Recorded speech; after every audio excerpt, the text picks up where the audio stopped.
మెదక్ జిల్లాలో 58వ గ్రంథాలయ వారోత్సవాలు జరిగాయి. ఈ కార్యక్రమంలో రఘునందన్ రావు, జిల్లా గ్రంథాలయ చైర్మన్ సుహాసిని రెడ్డి, కలెక్టర్ రాహుల్ రాజ్ పాల్గొన్నారు. తాను 5 లక్షల రూపాయల విలువ గల పుస్తకాలు అందించడానికి సిద్ధంగా ఉన్నానని ఎంపీ రఘునందన్ రావు తెలిపారు.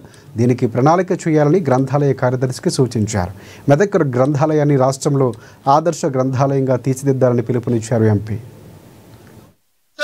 మన జిల్లాకు ఒక అదృష్టం జిల్లా కలెక్టర్ గారు వారి సేవల్ని బాగా వాడుకోవాలి. చాలా ఓపికగా ఉంటారు. అప్పుడప్పుడు లైబ్రరీ కూడా వచ్చి విద్యార్థులకు కోచింగ్ కూడా ఇస్తున్నారు. వారు గైడెన్స్ ఇస్తూ ఉన్నారు. అట్లీస్ట్ వారి సేవల్ని వాడుకోవాలి. మంచిని గుర్తించాలి, మంచిని గౌరవించాలి. ఆ మంచి నుంచి మనం కొంచెం స్వీకరించడం నేర్చుకుంటే బాగుంటుందని చెప్పి తెలియజేస్తూ మరొకసారి ఈ సభ్యత్వం 3,000 నుంచి మళ్ళీ వచ్చేసరికి 5,000 కన్నా పెరగాలి. విద్యార్థుల రాకపోకలు పెరగాలి.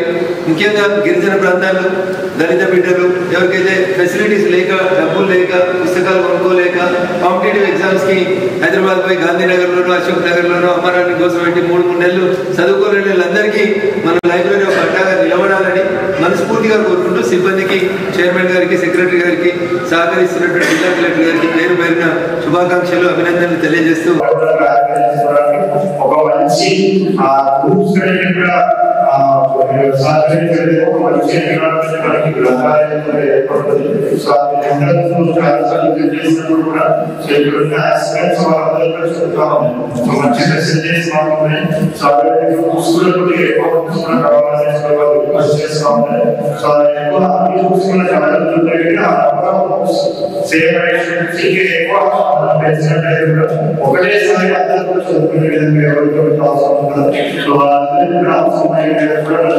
number of